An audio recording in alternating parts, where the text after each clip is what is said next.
Hello. Hello. Hello, everyone. Welcome back to School Life Ready Talks. I am Dr. Cecelia, pediatric occupational therapist. And as usual, I'm here with Jen, the parent. Hello, everyone. Oh my goodness. I am so excited. Like week after week, I'm getting more and more excited to do this show for parents. And tonight's episode is for parents who are homeschooling, parents who are in private school, parents who are in the public school system. We're going to be talking about what's what's happening.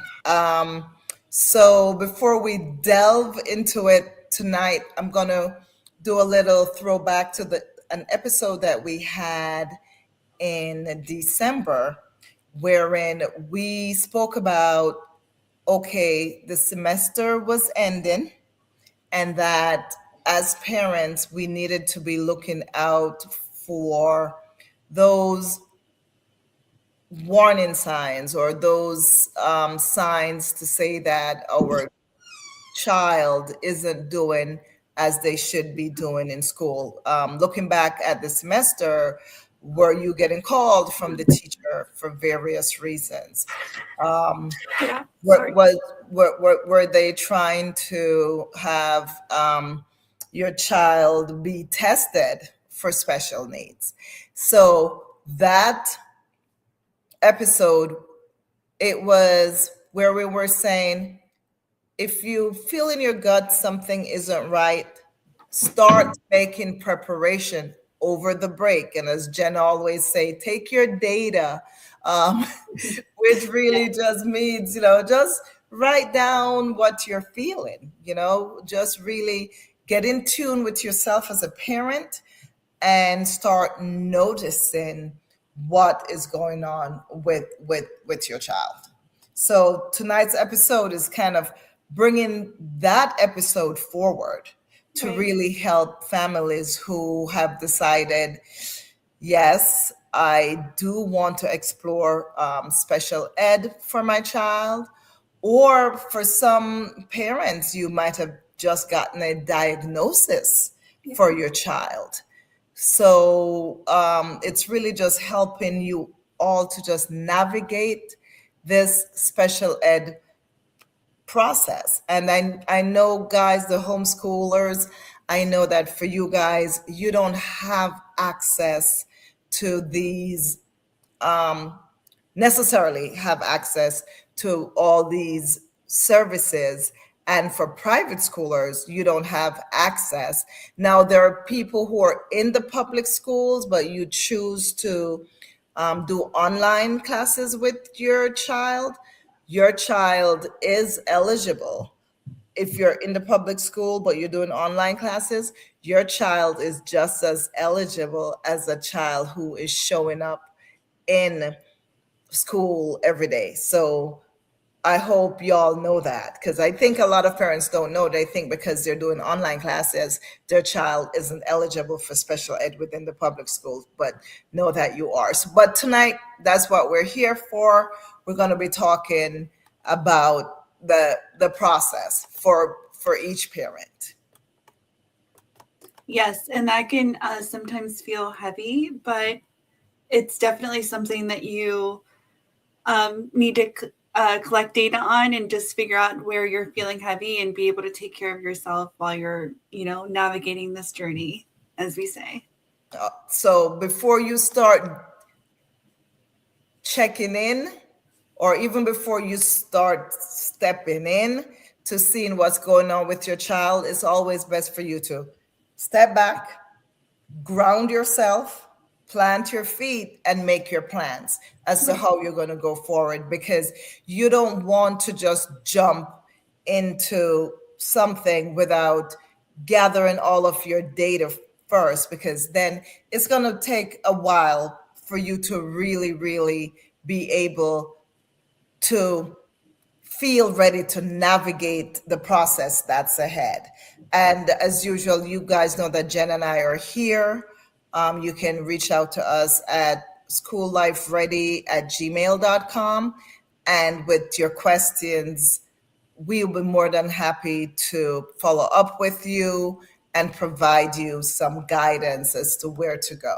So tonight, Jen, we're going to talk about Jen's with her second son, her process of Mhm. when she, just a quick synopsis, Jen, not to take up too much time, but just to share with parents how you went from knowing or feeling something is wrong to or feeling like your child is behind, or just checking in on your child, and to get him to where he is now.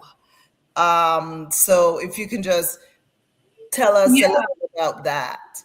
Yeah. So I first started noticing that my child was not, he wasn't memorizing his colors, his letters, etc. And so that went on through the first early ages of school, pre-K. And in pre-K is when I started ringing the alarm and asking for help, because so he's been diagnosed with dyslexia, and because that is such a rare or a difficult thing to diagnose when they're so young. They usually wait until they're in academic school, so kindergarten. And so Cecilia and I were just talking about how when he was in pre-K, I thought, well, maybe let's hold him back and then he'll catch up to his peers. And she told me, no, that's not the way that you want to go, because he'll still be evaluated for social skills and not academics. So I pushed through with him going to kindergarten. And so from there, we're collecting data, and that went on for about 2 years of collecting data. Finally, I received the school's evaluation, and then was able to take that to a private clinic and get him officially diagnosed with dyslexia. And now he's doing amazing. But it's definitely quite a journey, and a lot of, so at times many doors would close, and I would just have to figure out which ones I needed to open or where I needed to go next. But with Cecilia's help, it all becomes easy and doable, in my opinion. I remember when Jen asked me, her son was in pre-K and he was struggling, and she's like, I think I'm going to hold him back Hmm. another year in pre-K and give him time. Right. And I can't even remember exactly what my rationale was, but I remember saying to her, no, no, what are you, what are you going to gain Right. from holding, other than he's going to be a year older? What what is there to gain from holding a child back in preschool? And I couldn't think of any positives. So I really encouraged her. I said, go ahead and bring him into kindergarten, because in kindergarten, for many kids, that's where the parent starts noticing deficits. Right? I mean, Jen noticed before, but for a lot of parents, it's really in kindergarten that they start noticing that their child is having deficits with school. Because I can tell you this, um, there are many children who have a diagnosis but don't have a disability. Right. And there are children who have a disability or disabilities but do not have a diagnosis. And it's very important for parents to know that not because your child has a diagnosis means that they're going to be disabled. And Right. not because your child has a disability means that you can go to the doctor and get a diagnosis. Right. And a diagnosis is given by the medical professional typically. But in school, you will get what's called an eligibility. Right. You do not get a diagnosis in school. Schools do not give diagnoses. And the eligibility is what drives your child's placement and IEP. So that's a process that a lot of parents don't know. Yeah. And so I didn't know that that's what it's called, but that's what I took, was the eligibility over to a professional to have him diagnosed officially. Right. And the professional normally looks at the whole medical history as Yeah. well, not just school based. So yeah, so when parents receive a diagnosis, the question often shifts to, oh my goodness, is my child okay? Or to, did I miss something? Or what does this mean in the future? So Yeah. parents, remember, a diagnosis explains can explain your child's behavior. It can give you some explanation.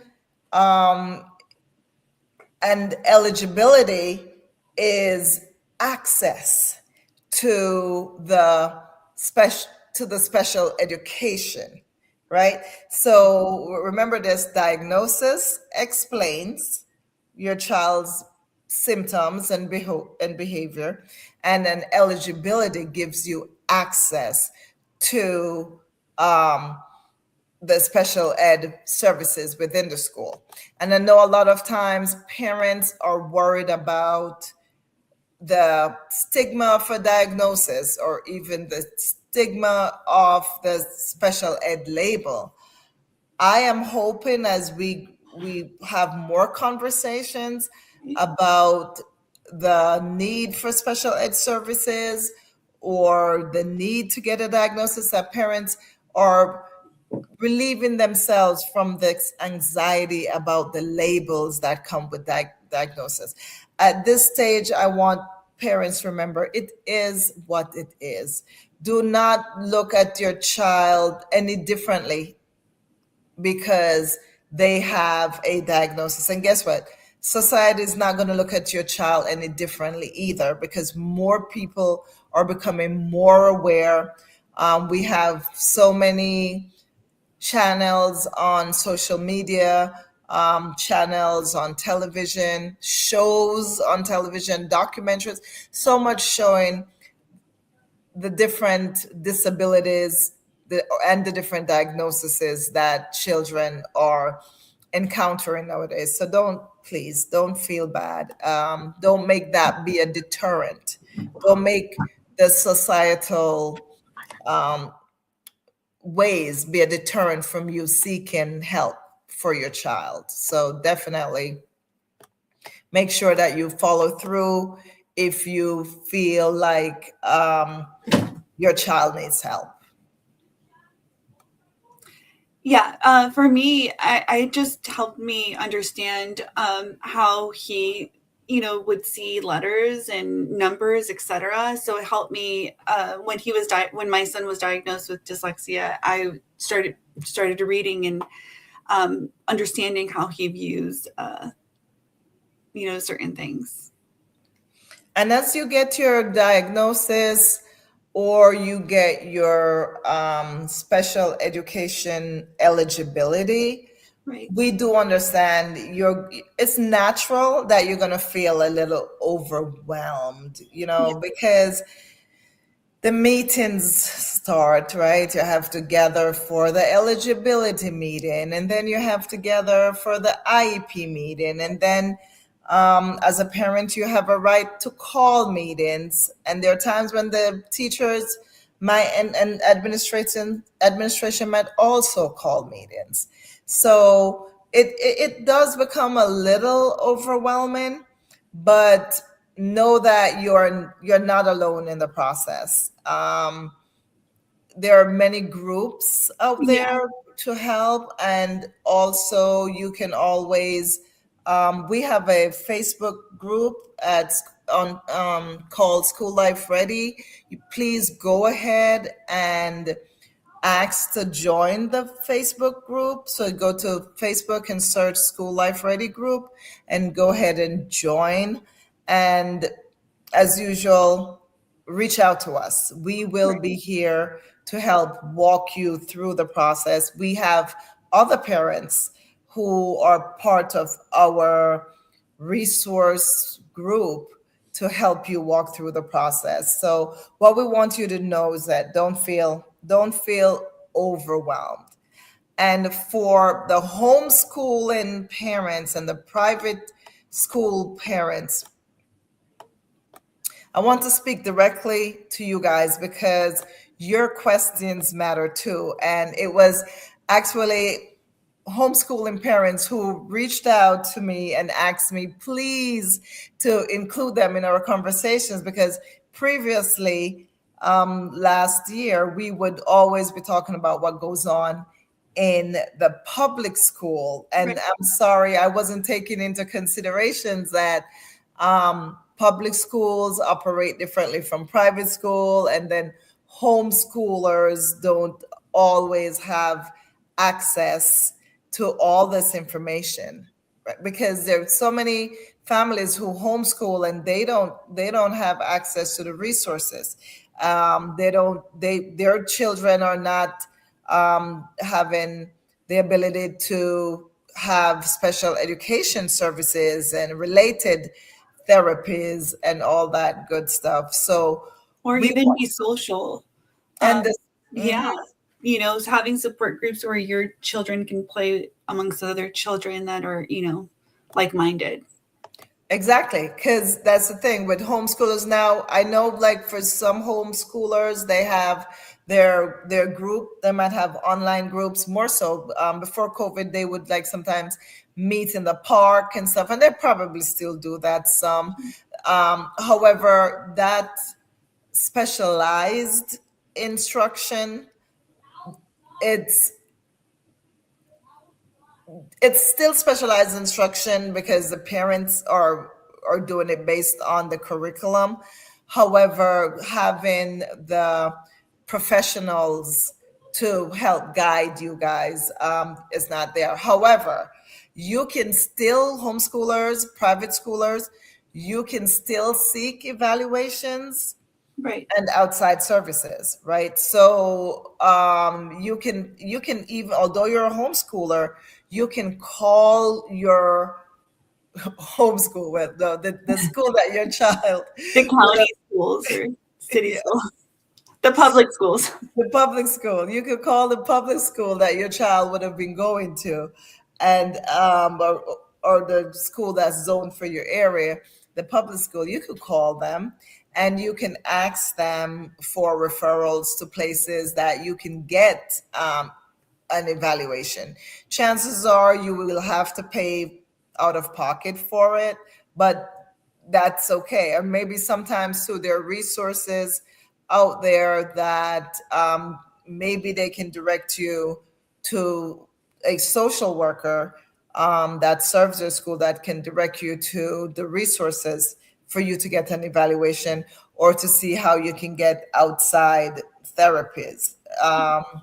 Also, you can, Jen and I, we did on an episode, and you can go and you can Google or search in YouTube at School Life Ready for mentoring. We did mentoring, tutoring, and counseling, like explaining the difference Mhm. so that you can see which of these services your child would benefit from. So you can still seek counseling and tutoring and mentoring for your child as well. Right. And you can adjust the curriculum that you're using with guidance, of course, to help meet your child's needs in case you feel like your child is just not where they should be. Um, anything to add there, Jen? Yeah, well, that support doesn't only have to live inside public schools. It lives in intentional planning. So just finding other groups that you can connect with, whether that's at the library or, like as Cecilia said, through the schools, and or getting them evaluated through the schools is also, the first step in that direction. You can find foundations and various different things. Yeah, and the public library is a good place too, Yeah. that you can do your research and see what resources are available to you. Right. Homeschooling is an honorable job. I don't know. For sure. I've always said I do not think I could homeschool my child. So I really give parents a lot of credit for homeschooling and doing a good job at it. And a lot of times parents homeschool because they tried the public school and they were not feeling like the public school was meeting their needs, because they wanted to give their child a more individualized um, plan, right? But unfortunately, you don't get an IEP unless your child is in special needs, and then you get an IEP. So it's a good thing for homeschooling parents to create that individualized plan Right. for their students. And I have a program wherein I help homeschooling parents really build that plan to include not just the academics, but the social, emotional, and the motor development, and the pragmatic and social skills development as well. If your child is having difficulties in that, so, and you can also reach out to other therapists who will be able to guide you, not necessarily provide therapy, but can guide you in helping to develop those skills with your child. So I think it's something for homeschooling parents who just need a little extra help in making sure that their child is getting a holistic education, and know that there are resources out there for you. Not because you're homeschooling doesn't mean that you cannot get additional help. So definitely, guys, feel free to reach out and get that information. And So, I also would like to say that as you're saying that, what I was thinking is that you also help with children that are in public school for the summer. If you're starting to think ahead, that's something that you can also help them with, is creating those summer plans. right. Oh, absolutely. Yeah. If that, because right now, this time of year, parents is, so the first semester is done. You kind of know that you might be saying, okay, I'm going to wait till next year to get my child evaluated, because the school year is going to be ending in May anyway. Now is the time you really, really want to start the process, because decisions are made by the public schools like in March and April about Mhm. what's going to happen in August. They're not made, these decisions are not made in May. Right. So if you know that you are going to need some extra help over the summer, and you don't have it all narrowed down yet, please feel free to reach out to me. I'll be more than happy to help you to get a plan in place. And I can say, especially for the parents who have children in pre-K, now is really, really the time that you have to start putting things together, because your child will be going into kindergarten. So you want to start looking at, how do I develop those kindergarten readiness skills?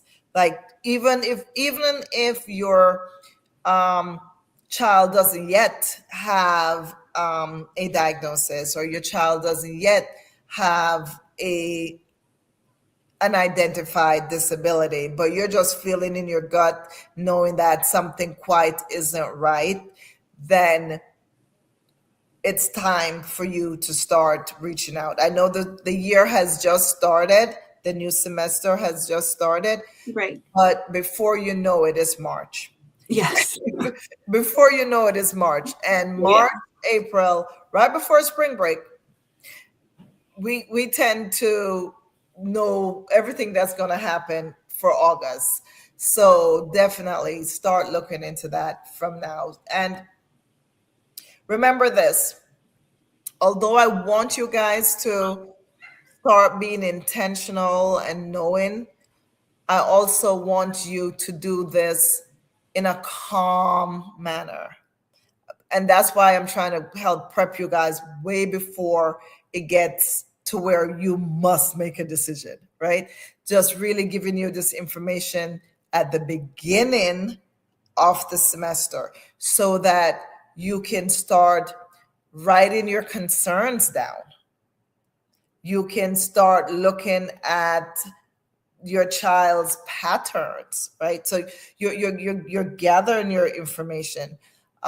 You can also start working on yourself and start separating your emotions from what your child is doing, so you can be a little bit more unemotional then about the process, right? So not taking it personally, not taking things, not feeling offended when someone might point out something about your child or a teacher calls you. Like really, really start calming yourself so that you can do what's needed for your child.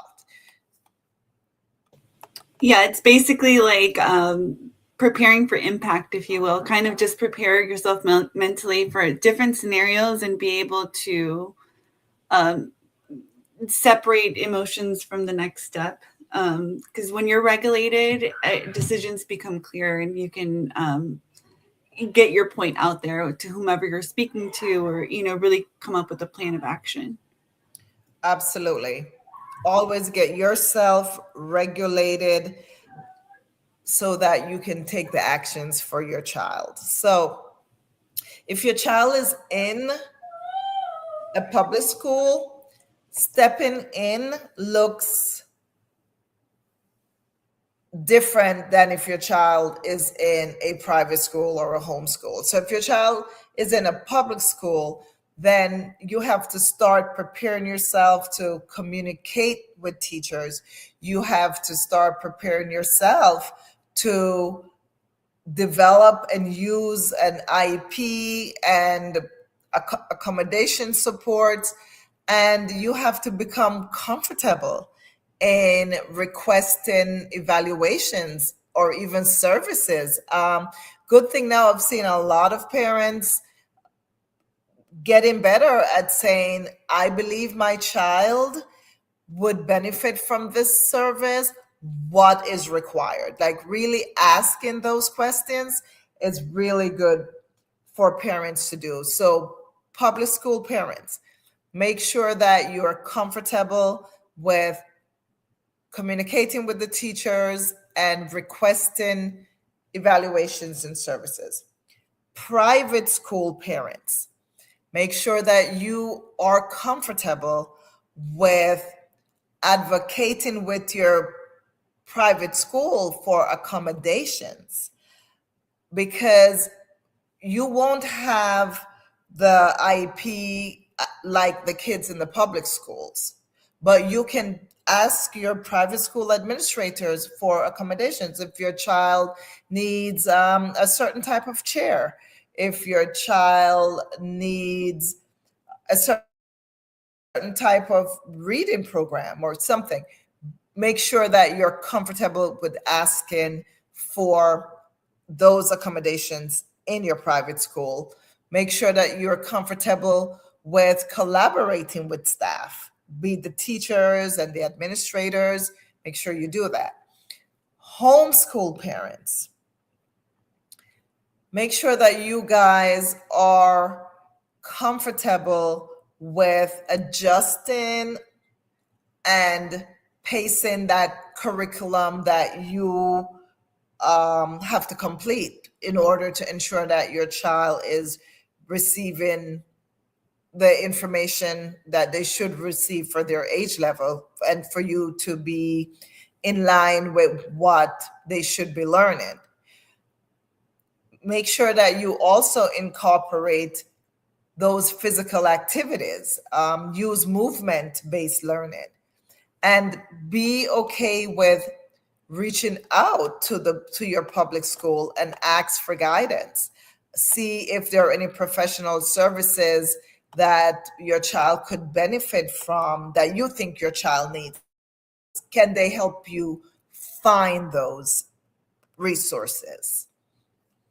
So, for everyone who is listening tonight, whether your child is in a public school or private school or homeschool, it is very, very important that you be open minded, relaxed, and ready to help your child get additional help should you feel like your child needs additional help.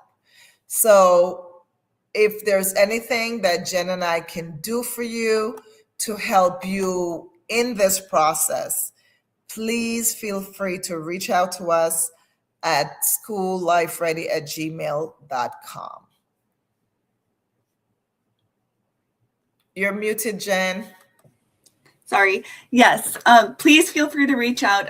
If you're listening tonight and you're feeling unsure, emotional, or tired, just know that you're not alone. We see you, and asking for help is not a sign of failure. So please Absolutely. ask for help. Ask for help. If you don't know what to do next, ask for help. One thing you don't want to do is let all this time go by, because early intervention is key.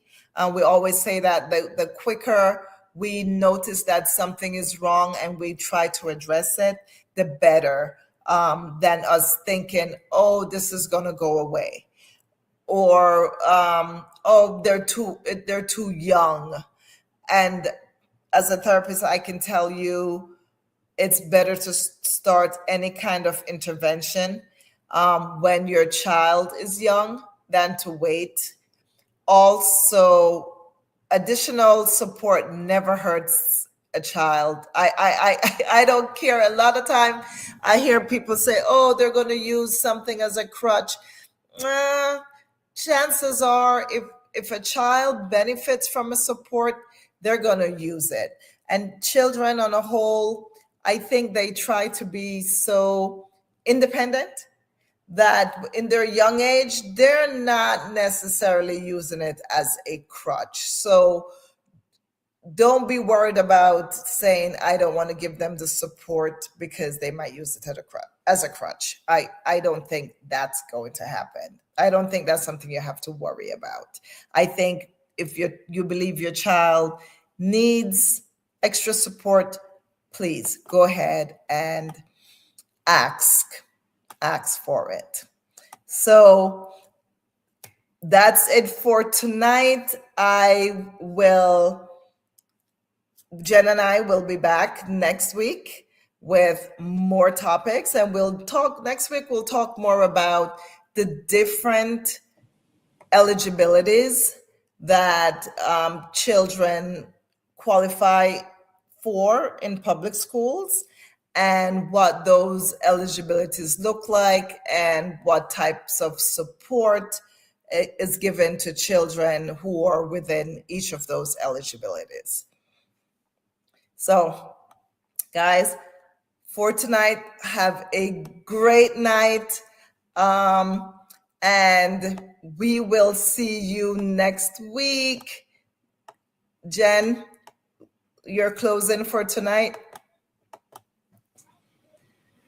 Yes. Sorry. My closing. I hope that everyone sees their child as more than a diagnosis, and sees beyond the reports or whatever that you're receiving, any information that you are receiving from the schools. You're more capable than you think to handle this. Absolutely. And know that, parents,